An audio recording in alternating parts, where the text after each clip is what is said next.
बिस्मिल्लाहिर्रहमानिर्रहीम, अस्सलाम वालेकुम। आप देख रहे हैं स्पोर्ट्स वन और मैं हूं आसिफ खान। ईद के बाद ये हमारा पहला शो है। आपने ईद पर हमारा शो देखा, शोएब मोहम्मद और वसीम फ़िरोज़ के साथ हमने किया था। बड़ी पजीराई आपने की, बहुत बहुत शुक्रिया। आज हमने जो खेल चुना है वो पाकिस्तान में काफ़ी अरसे से खेला जा रहा है और पाकिस्तान में एक बहुत बड़ा नाम पाकिस्तान के लिए बनाया था हुसैन शाह ने, जब 87 में वो ओलंपिक में ब्रॉन्ज़ मेडल लेने में कामयाब हुए। तो उसके बाद से अब तक पाकिस्तान ओलंपिक में कोई मेडल नहीं जीता, लेकिन प्रोफेशनल बॉक्सिंग में पाकिस्तान का एक और नाम आगे आया और वो 2015 में प्रोफेशनल बॉक्सर बने। उससे पहले कॉमनवेल्थ गेम्स हों या कॉम्बैट गेम्स में उन्होंने गोल्ड मेडल हासिल किया था और उसके अलावा कॉमनवेल्थ गेम्स में ब्रॉन्ज़ मेडल उन्होंने लिया था और भी बेजबहा मेडल लेने के बाद 2015 में वो प्रोफेशनल बॉक्सर बन गए और उसके बाद से अब तक 14 फाइट्स वो कर चुके हैं, जिसमें से 12 में उन्होंने कामयाबी हासिल की। अभी रिसेंटली उन्होंने आईबीएफ का टाइटल लड़ा था, आईबीएफ के टाइटल के लिए फ़ाइट की थी, लेकिन उसमें वो नाकाम हुए। लेकिन वो इस वक्त भी चैम्पियन हैं, वर्ल्ड चैम्पियन हैं वो इस वक्त, लेकिन WBC सिल्वर वर्ल्ड चैम्पियन हैं। मोहम्मद वसीम, कोयटा से इनका ताल्लुक़ है और अब बहुत बड़े बॉक्सर पाकिस्तान में माने जाते हैं। पाकिस्तान के नंबर 1 बॉक्सर तो हैं ही, लेकिन दुनिया में भी इनका नाम है और आगे क्या करने जा रहे हैं इस पर हम बात करेंगे। वसीम को पहले खुशामदीद कहूँगा मैं प्रोग्राम में। वसीम, अस्सलाम वालेकुम, कैसे हैं आप? वालेकुम अस्सलाम आसिफ भाई, आप कैसे हैं? ठीक ठाक हैं? बिल्कुल ठीक ठाक है। आप बड़ी मुश्किल से हाथ आते हैं वैसे, ये मैं बता दूं, आपके सुनने वालों को बता दूं, आज भी आपने हमें बड़ा इंतज़ार करवाया। क्या कर रहे थे आप?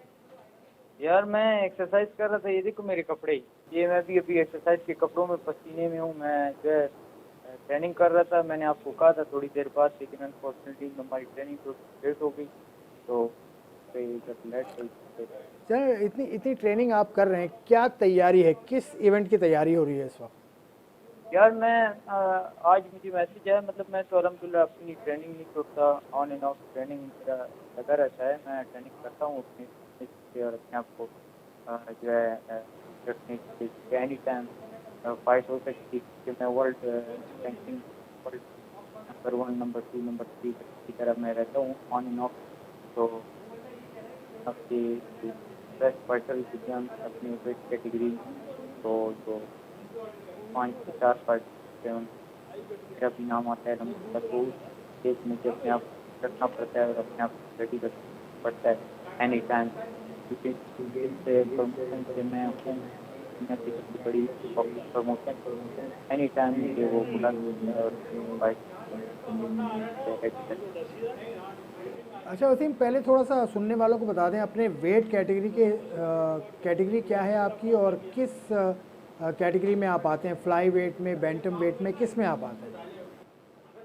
जी मैं तो मेरे जो वेट क्लास है वो है फ्लाई वेट। जो वर्ल्ड रैंकिंग है वर्ल्ड में, जो मैं रिंग मैगजीन में हूँ, तो उसमें मैं फ्लाई वेट में हूँ। लेकिन मैं डिफरेंट वेट कैटेगरीज में मैं फाइट करता रहता हूँ, जैसे कि super flyweight, flyweight, bantamweight, super bantam तक मैं करता हूँ। तो मतलब ये अपॉर्चुनिटीज़ होती है, जैसे कि अब आज मैसेज आया कि अगर आप वर्ल्ड टाइटल खेलना चाहते हैं, आज 2 लड़के फाइट कर रहे हैं जापान में, तो जो भी जीतेगा उसके साथ वर्ल्ड चैंपियनशिप दोबारा होगी। तो मेरी कोशिश यही है कि मैं वो फाइट पाकिस्तान लेके आऊँ। पाकिस्तान में खेलना चाहते हैं। इससे पहले अभी आपने सनी के साथ फाइट की थी दुबई में। दुबई को आपने कहा जी आपका दूसरा घर है दुबई। दुबई में आपने इससे पहले जी। ही मुकाबले जीते। दुबई में ज़्यादा सहूलियात हैं यकीनन, पाकिस्तान से तो बेहतर हैं। हाँ, बहुत बेहतर है, क्योंकि मतलब बेहतर इस तरह नहीं कि मतलब आप उसको बेहतर कहें, लेकिन अपॉर्चुनिटीज बहुत है वहाँ पे, फैसिलिटीज बहुत है। जैसे मैं जिस प्रमोशन की तरफ से मैं करता हूँ, खेलता हूँ, जो मुझे सपोर्ट मिलती है, स्पॉन्सरशिप्स मिलते हैं, वो प्रोबेलम। अनफॉर्चुनेटली आपको पता है, मैं एक वर्ल्ड क्लास लास्ट फाइट में जब मैं WBC सिल्वर वर्ल्ड चैंपियन बना था, तो मैं वर्ल्ड रैंकिंग में पहले नंबर पर था। लेकिन अनफॉर्चुनेटली जिस मुल्क में हम रहते हैं, वहाँ पे जिस तरह सपोर्ट करनी चाहिए, जिस तरह एक इंटरनेशनल एथलीट को पजीराई देनी चाहिए, वो उस तरह होता नहीं है। तो जितने भी स्पॉन्सरशिप्स है वो वहाँ के है, तो ऑब्वियसली फाइट वहाँ करना पड़ता है, कंट्री से बाहर करना पड़ता है। तो ये एक मसला है जो एक टाइम से हमने काफ़ी बात की मैंने मीडिया पे, लेकिन अब तो मतलब मुझे शर्म से आ गई है कि बस मैं चुप हो गया, नहीं करना पड़ता। और बाकी तो आपको पता है यहाँ पे लोग लगे रहते हैं, लगे हुए हैं, और जो जिसका यहाँ पे जिसका जो है उल्लू सीधा हो रहा है अपना उल्लू सीधा कर रहे हैं। उल्लू सीधा करने वाले कौन लोग हैं, अगर आप उनको के बारे में बता सकें, मीडिया को बता सकें, ताकि उनसे मोहतात रहें हम। यार बहुत से लोग हैं। आप आपको पता है जिस तरह के इवेंट्स करा रहे हैं यहाँ पे पाकिस्तान में, वो सारे मतलब उनके पास कोई लाइसेंस भी नहीं है। आपको पता होगा रिसेंटली जो है एक लड़का प्रोफेशनल बॉक्सिंग में जिसकी डेथ हुई थी, वो भी इसी तरह अनप्रोफेशनल तरीके से की थी। यहाँ पे लोगों को इतनी बॉक्सिंग का किसी को इलम नहीं है, लेकिन इवेंट्स करा रहे, लेकिन इलम इतना किसी को भी नहीं पता। आप किसी को मेरे पास बिठाए उसको बॉक्सिंग के हवाले से मेरे साथ कोई उसको बहस कराए, मुझे बताएं बॉक्सिंग के जो है वो कितने बेल्ट्स हैं, किस तरह कितने फाइट्स है, किसी को भी नहीं पता। लेकिन इवन यहाँ पे जो ऑफिशियल्स हैं, वो बॉक्सिंग के ऑफिशियल्स, आपको शायद पता हो, जो ऑफिशियल्स हैं उन्होंने जिंदगी में बॉक्सिंग खेला ही नहीं है, तो फिर वो बॉक्सिंग को कैसे समझेंगे। तो वो ऑफिशियल्स आपके जो है वो ताइक्वांडो के पता नहीं किस स्पोर्ट के वो आ गए हैं। बॉक्सिंग तो यहाँ पे तकरीबन बर्बाद हो गई है। आप एमेचर बॉक्सिंग अगर पाकिस्तान की देखेंगे वो कहाँ गई है। तो बहुत ही मतलब अफसोस होता है। इसलिए तो जिस तरह आपने मुझे कहा कि यार हम आपको ढूंढते रहते हैं, तो काफी पीछे हो गया हूँ इस चीज से कि यार मैं अपने करियर पे फोकस करूँ। लेकिन बहुत अफसोस होता है जो हमारा जो रियल टैलेंट है वो जाया हो रहा है। यहाँ पे उनको कोई मतलब कुछ पुरसाने हाल नहीं है। अब अभी आप एमेचर बॉक्सिंग की बात करें तो अली अकबर शाह हैं, उसके अलावा अकरम खान हैं, तो ये लोग फिर सही काम नहीं कर रहे, क्या क्या कमी है इनके काम में? देखिए अली अकबर शाह साहब, अकरम साहब भी सब मेरे टाइम में रहे हैं। इन्होंने इवन कम से कम ये जो अपकमिंग जो फेडरेशन है इनसे ज्यादा उनको इलम है बॉक्सिंग के बारे में। उनको ये पता है जरूर कि भाई बॉक्सर्स को किस तरह खिलाना है, कहाँ पे, उनको ये इलम है। लेकिन अनफॉर्चुनेटली जो इस टाइम का है उनको इतना पता नहीं है। अब तो बहुत ज्यादा मतलब सिस्टम चेंज हो गया है। मतलब अभी रिसेंटली मुझे बहुत लड़कों ने जो एमेचर जिनका ताल्लुक है, मुझे बहुत लड़कों ने फ़ोन किया। जो नेशनल गोल्ड मेडलिस्ट है, उन्होंने बहुत लड़कों ने मुझे फ़ोन किया कि यार हम लोग डिजर्विंग है, हम जीत के आए, हम नेशनल चैंपियन है, लेकिन हमें इस तरह उन्होंने बुला के एक इवेंट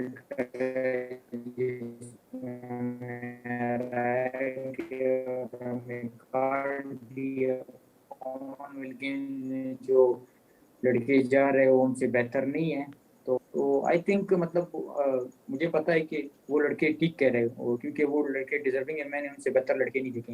मतलब आप 2-3 महीने में आप डिसीजन चेंज नहीं कर सकते। जो लड़का डिजर्विंग है मतलब आपको उसको लेके जाना चाहिए।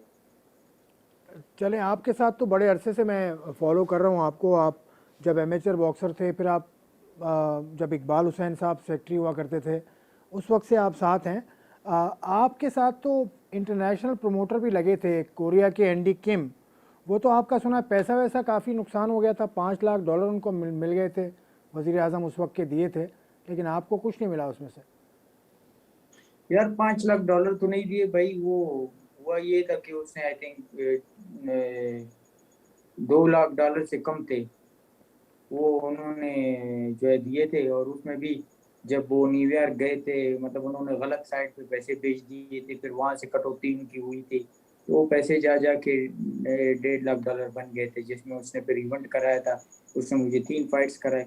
उसके बाद उसने कहा कि यार मतलब मेरे सर में तो दर्द नहीं है, मैं स्पॉन्सरशिप आपको खुद अपनी तरफ से दूं और पैसा मैं खर्च करूँ, आपकी कंट्री से आपको कोई स्पॉन्सर नहीं हो। तो फिर मेरा ऑटोमेटिकली मेरा 3 साल उसके साथ हो गया था। मेरा कॉन्ट्रैक्ट तकरीबन एक्सपायर हो गया था। फिर मुझे अच्छी सी अपॉर्चुनिटी मिली लास्ट फाइट में, जब IBF 2018 में मैंने मलेशिया में की। उसमें फिर एक मैनेजमेंट कंपनी थी MTK ग्लोबल, उनके साथ मैंने काम शुरू किया। वो फिर काफ़ी ज़्यादा उन्होंने स्पॉन्सरशिप दी, फाइट्स दी। उन्होंने बहुत ज़्यादा संभाला मुझे। मतलब उन मेरे अभी तक मेरा प्रॉपर कैंप सारा स्कॉटलैंड में होता है, UK में। मैं जाता आता रहता हूँ, America, UK, different countries, Dubai.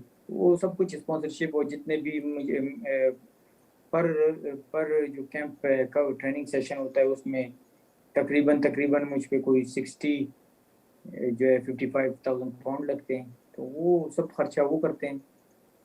लेकिन ये तो खैर मैं बात आपसे बाद में करूंगा आके, क्योंकि वो जो कंपनी है सुना है वो भी अब बंद हो गई और आप अपनी एक नई कंपनी बनाना चाहते हैं। लेकिन इस दौरान आप इंग्लैंड में भी गए और जो हमारे बॉक्सर हैं वहाँ पर आमिर खान, उन्होंने सपोर्ट किया आपको, उन्होंने सपोर्ट किया आपको? नहीं, आमिर खान के साथ तो मेरा उतना वो है, बायो वाला है वो, मेरे दोस्त है, लेकिन मैंने इस तरह उसके साथ कोई मेरी प्रमोशन वाली या कोई मैनेजमेंट वाली कोई सीन नहीं है। मतलब ऐसे अच्छे दोस्त से उठना बैठना, एक दो टाइम साथ में ट्रेनिंग करना, ये हमारा काफी आना जाना होता था, वो भाइयों की तरह है। लेकिन उसके साथ मेरा कोई इस तरह का कोई बिजनेस नहीं है। तो यानी आमिर खान, आप इस चीज़ से आमिर खान को बाहर निकाल रहे हैं कि वो उन लोगों में शामिल नहीं है जो पाकिस्तान आके बॉक्सिंग के नाम पे काफ़ी पैसा बनाते हैं? मतलब मैं नहीं समझा। नहीं, मैं ये कह रहा हूँ आमिर खान को ज़्यादा पजीराई मिलती है ना यहाँ पे। आमिर हैं ब्रिटिश, बरतानवी हैं वो, यार लेकिन उनको लोकल बस बॉक्सर से वो ज़्यादा आई इज्जत थिंक वो मिलती है। जो है टू टाइम वर्ल्ड चैंपियन रहे हैं, वो यहाँ पे हमारी जो जो लोग हैं वो ज्यादातर उसको मतलब उसको रिस्पेक्ट करते हैं इसलिए। लेकिन वो उसकी जो है इज्जत अपनी जगह। लेकिन अफसोस मुझे ये होता है कि मतलब मैं अगर अपना ज्यादा बात करूँ तो मैं आई थिंक इंशाल्लाह अगर आप पाकिस्तान की बॉक्सिंग हिस्ट्री आप उठा के देखेंगे जितनी भी है, हुसैन शाह से लेके आप जो है लास्ट फाइट जो मतलब जो टॉप क्लास का फाइटर मैं हूँ, तो अल्हम्दुलिल्लाह मेरी सर्विसेज ज़्यादा है कंट्री के लिए। मैंने बहुत ज़्यादा फाइट किए। मैंने जो इलीट के साथ इलीट क्लास जो फाइटर्स हैं, मतलब जो दुनिया के टॉप क्लास फाइटर्स हैं, मैं दुनिया के टॉप क्लास जिमों में मैंने ट्रेनिंग की है, उनसे ट्रेनिंग ली है, और दुनिया के सबसे बड़े स्टिल प्रमोशन में हूँ और फाइट कर रहा हूँ। काफ़ी रिस्पेक्ट करते हैं, इसलिए रिस्पेक्ट नहीं करते कि मैं जो है एक पाकिस्तानी हूँ या इस तरह, वो इसलिए रिस्पेक्ट करते हैं कि मैं एक अच्छा फाइटर हूँ और अच्छा टैलेंट हूँ, तो वो इसलिए बहुत ज़्यादा इज्जत करते हैं और सपोर्ट करते हैं। मोहम्मद वसीम हमारे साथ हैं, चैंपियन बॉक्सर मोहम्मद वसीम। एक ब्रेक यहाँ लेते हैं, ब्रेक के बाद आके वसीम से मज़ीद बात करूँगा कि एज पाकिस्तानी इनको क्या ये फील नहीं होता कि इनको वो इज़्ज़त नहीं मिलती जो बाहर से आए बॉक्सर्स को मिलती है। इस ब्रेक के बाद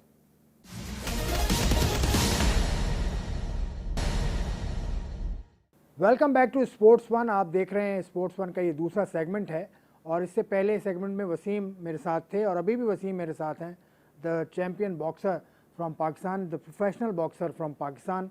और पाकिस्तान के नामवर तरीन बॉक्सर हैं ये, हुसैन शाह के साथ अगर इनका नाम लिया जाए तो। मोहम्मद वसीम से बात हो रही थी। वसीम, आपसे मैंने पूछा था जाने से पहले ब्रेक पर, आप बात कर रहे थे कि कुछ लोग बाहर से आ जाते हैं और फलां फलां फलां। मैं आपसे ये पूछूंगा कि एज़ पाकिस्तानी आप वो इज़्ज़त आपको मिलती है पाकिस्तानियों की तरफ से जो आप डिज़र्व करते हैं?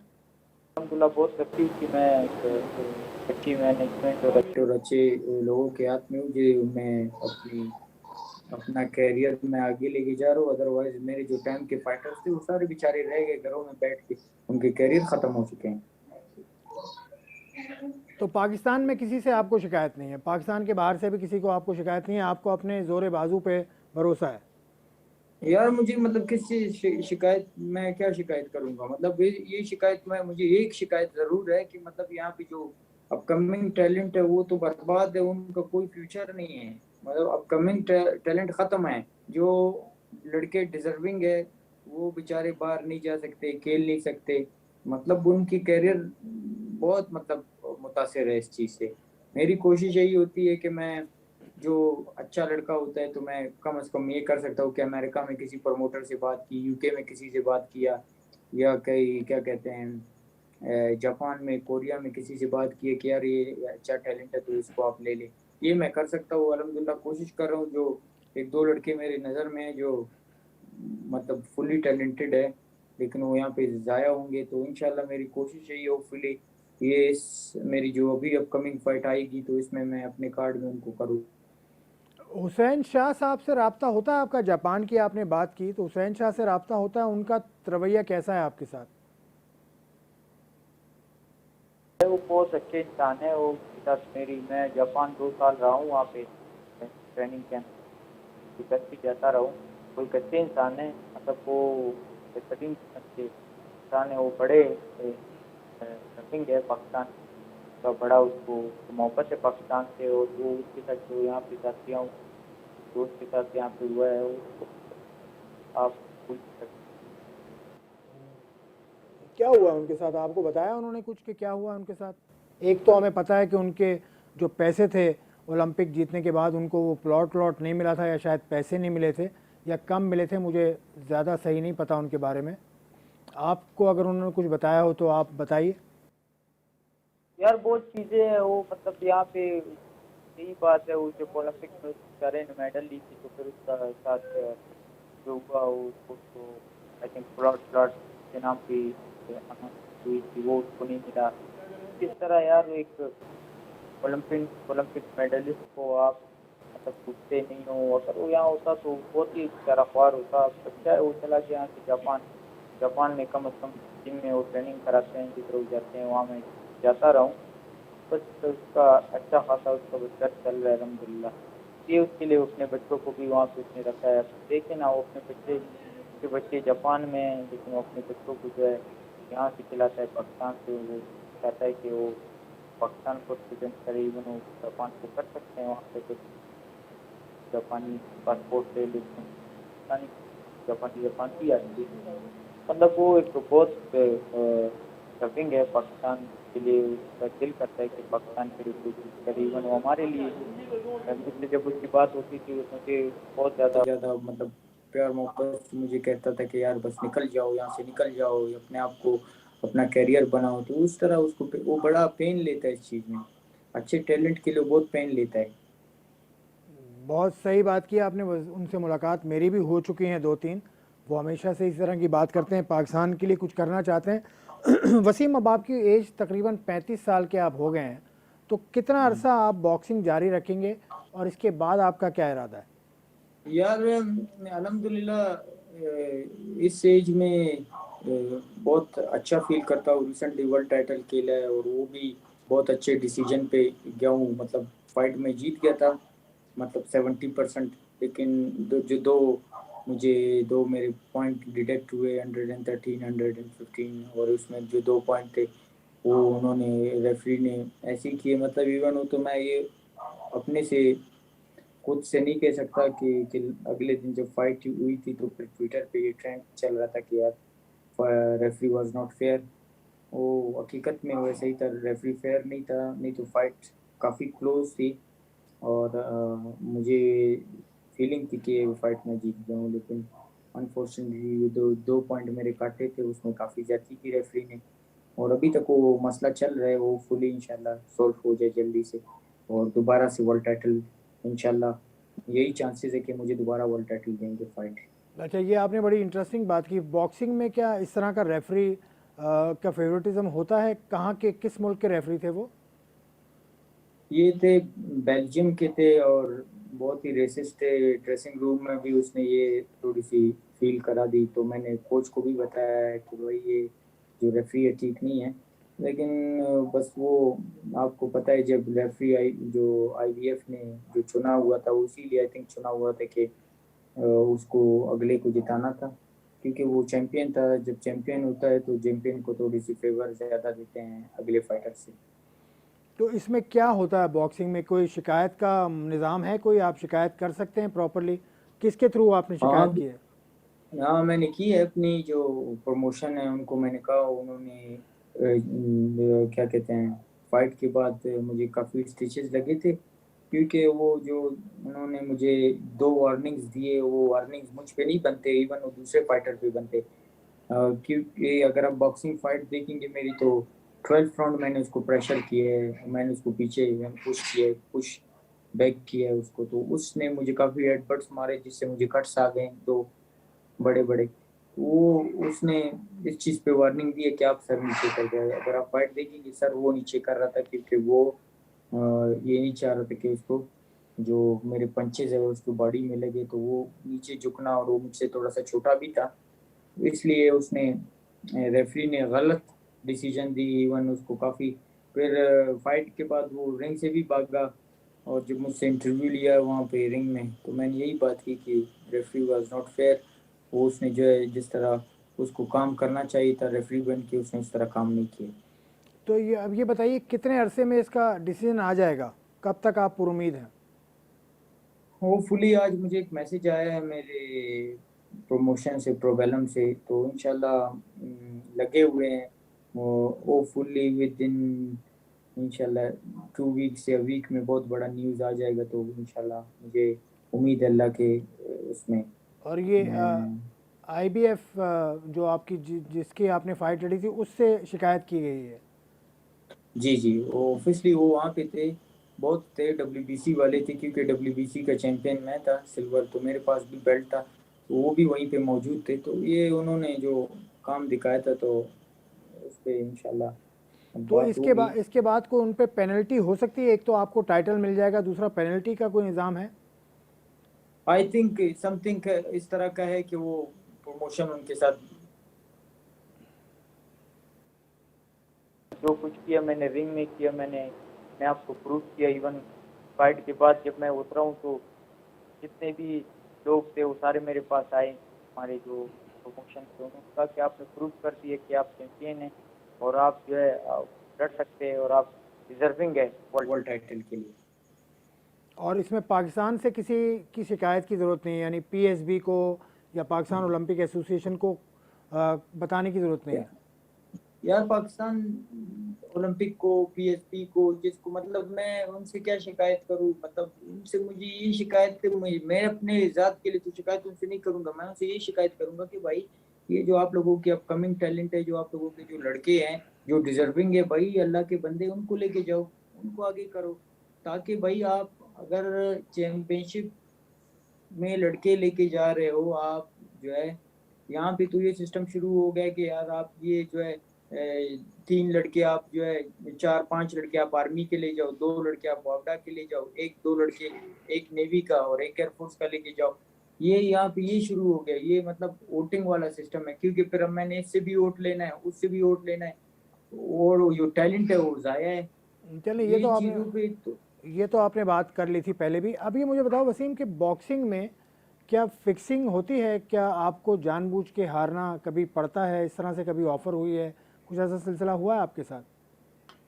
यार इस तरह के बहुत होते हैं ऑब्वियसली, आप जो है आप जब जाएंगे आप फाइट्स में बड़े, जैसे इससे तो लास्ट फाइट थी मेरी जो वर्ल्ड टाइटल, उसमें आप जाके बुकीज पे आप चेक कर सकते हैं, आप उस पे मैं फेवरेट था, फेवरेट पे पैसे लगाते हैं लोग, आपको अप्रोच करते हैं, तो मेरे साथ तो एक दफा हुआ था जब मैं कोरिया में था, तो उसके बाद फिर मेरा इस तरह का कोई नहीं हुआ। तो कोरिया में आपको क्या ऑफर हुई थी? यही हुआ था कि मतलब आप फाइट हार जाएं तो आपको इतने मिलेंगे, तो आप फेवरेट है तो आप जो है, क्योंकि जब आप फेवरेट होते हो तो जो है आप पे ज्यादा पैसे लगते हैं, ठीक है, जो दूसरा होता है उस पे कम लगते हैं, तो फिर वो जब आप हार जाएंगे तो उसको वो जो पैसा है ना वो उल्टा हो जाएगा, मतलब ज्यादा पैसा आ जाएगा, तो उसमें से फिर आपको जो है वो 50% दे देते हैं, बाकी वो ले लेते हैं। तो ऐसा दिल नहीं चाहा कभी कि चलो पैसे कमा लेता हूँ, मैं इस तरह से लड़ लेता हूँ एक fight?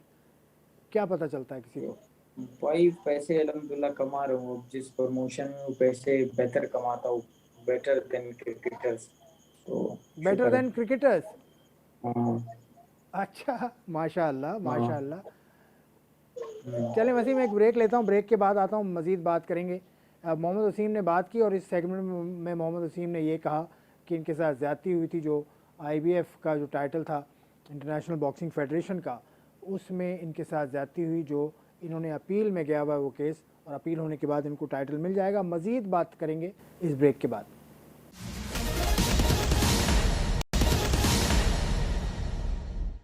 Welcome back to sports one. Mohammad Waseem the champion boxer Mohammad Waseem के साथ मैं इस वक्त महवे गुफ्तगू हूँ। 2 सेगमेंट आपने देखे, बड़ा इंटरेस्टिंग बात की इस सेगमेंट में वसीम ने, लेकिन अब थोड़ी सी आगे की बात करते हैं। वसीम, आपका अब ये इरादा है, मैंने कहीं पढ़ा था आपका इंटरव्यू, कि आप अपनी बॉक्सिंग प्रमोशन कंपनी बनाना चाहते हैं, ये बात ठीक है? इंशाल्लाह ये मैंने बात की है, और ये अपकमिंग फाइट जो मेरी होगी इंशाल्लाह, इसके बाद फिर मैं इंशाल्लाह अपना जो अपनी प्रमोशन है इनसे मैं ज़रा मदद लूँगा, और कुछ बड़े बड़े जो बॉक्सिंग प्रमोशन है अमेरिका में उनसे थोड़ी सी मदद लूँगा, तो इंशाल्लाह अपना मैं यहाँ पे सिस्टम बनाऊंगा। और मैं जो ये बना रहा हूँ, मैं इसलिए बना रहा हूँ, जो हमारे यहाँ पे टैलेंटेड लड़के हैं, जो खासकर बलूचिस्तान के लड़के हैं, वो बहुत अमेजिंग फाइटर्स हैं, उनको मैंने प्रमोट करना है। और वो जो है मुझे ये फीलिंग है कि मुझसे बेहतर पाकिस्तान के लिए करेंगे। चलिए, अच्छी फीलिंग है। तो आपकी फेडरेशन, वो जो आप बनाना चाह रहे हैं कंपनी, उसमें रुकावट क्या है? यार उसमें रुकावट ये है कि मतलब मुझे समझ नहीं आ रहा कि मुझे जो डॉक्यूमेंट्स है वो मुझे भेजे थे, फिर कुछ डॉक्यूमेंट्स मैं यहाँ पे नहीं था। मेरे जो वकील है उन्होंने जो है पाकिस्तान स्पोर्ट बोर्ड भेजे थे, तो वहाँ पे ना उन्होंने उसको अभी तक साइन नहीं किया, नहीं एनओसी उस पे, वो बॉक्स रैंक का होता है, वो एनओसी उन्होंने उनको दी नहीं है। तो मैं खुद गया हुआ था वहाँ पे, मुझे डीजी स्पोर्ट्स नहीं मिले, लेकिन उस पे कोई इस तरह का काम नहीं है, उसमें ना डीजी स्पोर्ट्स का है ना पाकिस्तान स्पोर्ट बोर्ड का है, लेकिन वो एक एनओसी होती है जिससे ये होता है कि यार आप उसको दे दे और ये यहाँ पे इवेंट करा सकता नहीं, है ये। बॉक्सिंग जो जो पीएसबी है, पीएसबी का तो काम ये नहीं है मेरे ख्याल से। ये तो एससीसीपी में आपको रजिस्टर करानी पड़ेगी कंपनी, मेरा अपना अंदाज़ा ये है। पीएसबी वो तो इस रजिस्टर मामले में कंपनी नहीं। हो गया है, कंपनी रजिस्टर हो गया, लेकिन बॉक्स रैंक पे मुझे नहीं पता कि उन्होंने कुछ इस तरह का कोई रूल बनाया हो। असल में वकील के साथ बैठ के मुझे पता चलेगा, मैंने खुद उससे नहीं पूछा, लेकिन मैं इस चीज पर परेशान हूँ कि यार स्पोर्ट्स बोर्ड पे डॉक्यूमेंट्स क्यों गए ना, वो डॉक्यूमेंट्स वहाँ पे हाँ, फाइल पड़ी हुई है। हाँ, स्पोर्ट्स बोर्ड में डॉक्यूमेंट ये की ज़रूरत चीज, नहीं थी। आप आसिफ जमान साहब से बात कीजिए, जो डीजी हैं, वो जी आपको जी बता मैंने देंगे। उससे एक दफा मेरी फोन पे बात हुई थी। असल में ना मसला ये कि भाई अनफॉर्चुनेटली हमारे लोगों को बॉक्सिंग का पता नहीं है, तो उसको ये लगता है कि कुछ मसला है, जो मुझे लगता है उसको ये लगता है कि कोई मसला है, कोई ये नई फेडरेशन बननी जा रही है पता नहीं क्या। उसको मतलब उनको इलम नहीं है इस तरह हो, क्योंकि यार आप देखिए हमारे जो लोग हैं यहाँ पे, मतलब चाहे वो नासिर टुंग साहब हैं, चाहे आसिफ जमान साहब है, तो ये जो है इनके स्पोर्ट्स से इतनी ज्यादा मतलब आसिफ ताल्लुक जमान नहीं साहब होता, तो तो फिर ये जब भाई स्क्वाश के प्लेयर हैं। आसिफ जमान साहब तो साबिक प्लेयर हैं यार यार। स्क्वाश के प्लेयर बिल्कुल है, मैं उसको काफी ज्यादा मैं उसका रिस्पेक्ट करता हूँ, मैं उसके साथ मेरा बड़ा अच्छा है, वो बहुत अच्छे इंसान है। लेकिन बॉक्सिंग जो है, प्रोफेशनल बॉक्सिंग को समझना बहुत मुश्किल बात है। इसीलिए तो यहाँ पे लोग, आपको नहीं पता कि यहाँ पे लोग क्या करा रहे हैं, किस तरह करा रहे हैं, ये क्या नाम है, ये रशीद बलोच जो करा रहे हैं यहाँ पे, ये क्या करा रहे हैं, ये किसी को पता नहीं है। उसके पास ना भाईजान, ना उसके पास कोई, आई थिंक मैंने जो सुना है, मैंने खुद रिसर्च नहीं की मैं, लेकिन मैंने सुना है कि उसके पास कुछ भी नहीं है, लेकिन वो यहाँ पे इवेंट्स करा रहे हैं, खुद न्यूजीलैंड बैठा हुआ है, ठीक है। और खुद उसने जो है वो ओलंपिक खेला था वो चौधरी के दौर में, वो भी उसने, चौधरी ने उसको भेजा था, मुझे नहीं पता किस तरह। और उसका जो बॉक्सिंग कैरियर है अनवर उसके अनवर बारे में चौधरी भी। साहब, अनवर चौधरी साहब की जी बात जी। करें, उनके ज़माने हाँ में तो उसका, बॉक्सिंग बड़ी अच्छी रही है हमारी। यार वो इसलिए अच्छी रही क्योंकि वो बंदा बॉक्सिंग को बहुत उसने प्रमोट किया था, उसने सब वो अपने जो अरबा के फंड से वो लड़कों को ट्रेनिंग कैंप्स के लिए भेजता था। आप देखे ना हमारे पास एशियन गेम्स के गोल्ड मेडल, कॉमनवेल्थ गेम्स, हम कहाँ कहाँ जाते थे, मैं भी तो उसी टाइम से खेल रहा हूँ ना। वो उस टाइम से हम जो जो चौधरी साहब का दौर था, वो तो मतलब वो तो बहुत ही अमेजिंग था। वो जिस तरह बॉक्सरों को वहाँ पे रखते थे, जिस तरह उनका ख्याल रखते थे, उस तरह थोड़ी है। तो अभी रिसेंटली हमने देखा कराची में एक इवेंट हुआ, उसमें वज़ीर आया था, गिलगित का तो बॉक्सर है, वो भी एक बॉक्सिंग कर रहे हैं, वो उनको भी प्रमोट कोई करा था, तो वो लोग सही लोग हैं। यार वो हमारे हाथ का बच्चा है, उसको उसने अभी शुरू किया हुआ है और वो प्रोफेशनल में गया हुआ है, वो हमारे साथ ही रहा है, अच्छा लड़का है। लेकिन मुझे उसका प्रोफेशनल बॉक्सिंग का जो का सिस्टम है, जो जिस तरह वो कर रहे हैं, मुझे इस बारे में कोई इल्म नहीं है, लेकिन मेरे पास आता है, मेरा काफ़ी अच्छा भाइयों की तरह है।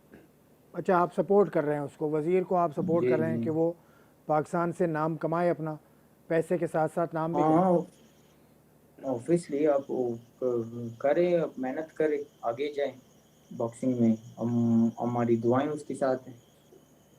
सबको आपने दुआएं दे दी, फिर भी आपको शिकायत थोड़ी बहुत है, वो पीएसबी से या पीओए से शिकायत है आपको, या नहीं यार, पाकिस्तान बॉक्सिंग पीओ फेडरेशन से? सुने मेरी बात सुने भाई आसिफ भाई, मुझे पीओए, पाकिस्तान बॉक्सिंग फेडरेशन या क्या नाम है पाकिस्तान स्पोर्ट बोर्ड से किस चीज का शिकायत है? पाकिस्तान स्पोर्ट बोर्ड का काम नहीं है, ठीक है, बॉक्सरों के साथ। पाकिस्तान ओलंपिक का काम नहीं है, लेकिन पाकिस्तान फेडरेशन से मुझे किस चीज़ का शिकायत है? मुझे पाकिस्तान फेडरेशन से भाई शिकायत इस चीज़ का है कि भाई जो लड़का डिजर्विंग है वो बेचारा नहीं जा रहा, जो लड़का डिजर्विंग नहीं है उसको आप लेके जा रहे हो।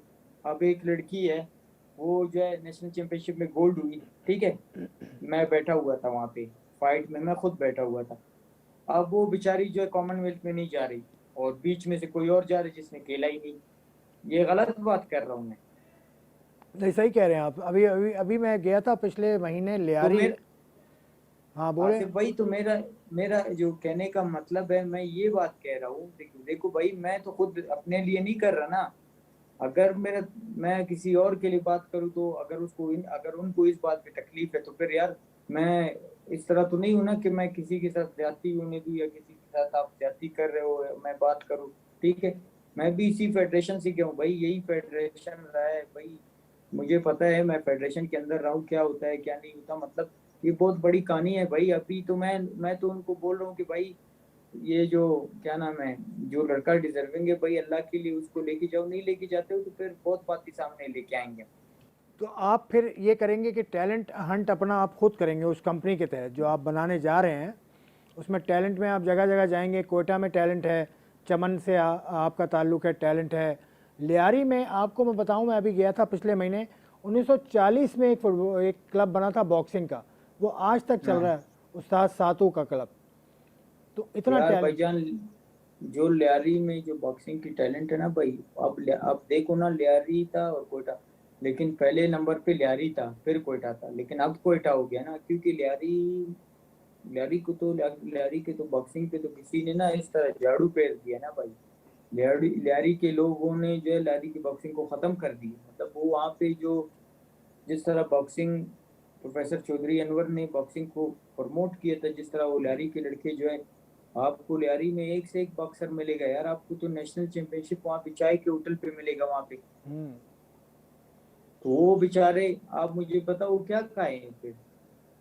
बॉक्सिंग में तो भाई आप तो ये नहीं कि आप सिर्फ ग्लव्स पहन के जो है आप रिंग में लड़ो और आपके जान भी उसमें जा सके, आप खतरे में भी आपकी जान, लेकिन आपको कुछ आ ही नहीं रहे तो फिर लोग तो नहीं करते ना। वो हमारे टाइम के लड़के थे, वो बेचारे कुछ लड़के मुझे लियारी से मैसेज करते कि यार हम लोगों का तो कोई हाल भी नहीं है।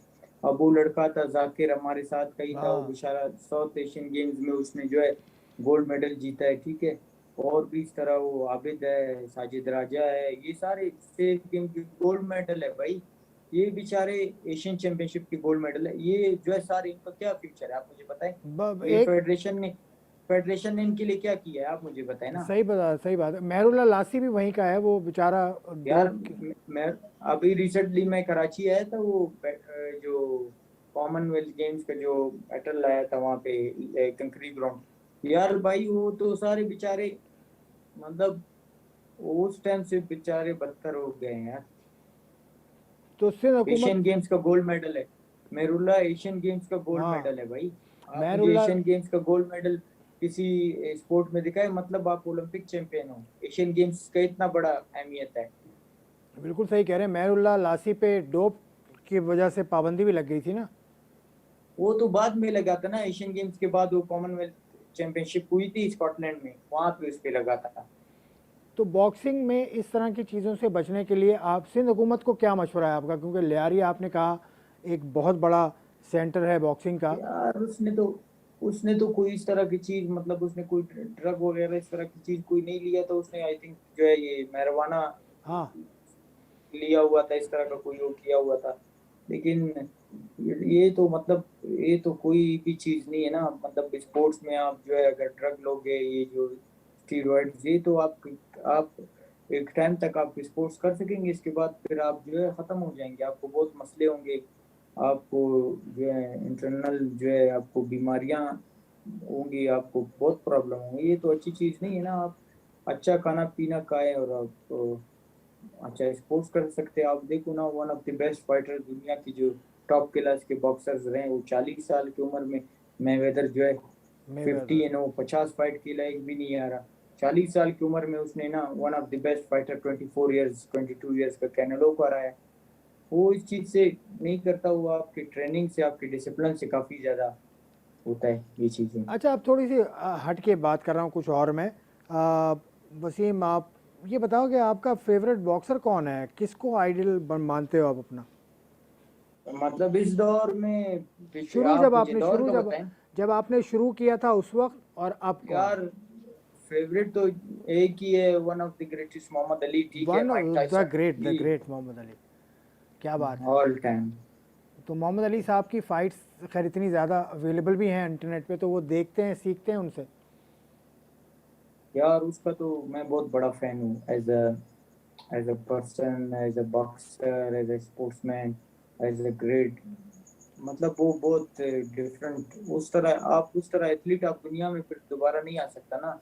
वो उस तरह एथलीट, और उस तरह उसका जो है लोगों के साथ मोहब्बत, और जिस जिस तरह उसने बॉक्सिंग को इज्जत दी दुनिया में, आपको शायद आपको पता नहीं कि उसने अमेरिका में जो बॉक्सिंग को उसने उठाया है ना, और जो अमेरिका में उन्होंने उसने लोगों को सपोर्ट किया, वो बहुत अमेजिंग है उसकी जो स्टोरीज है।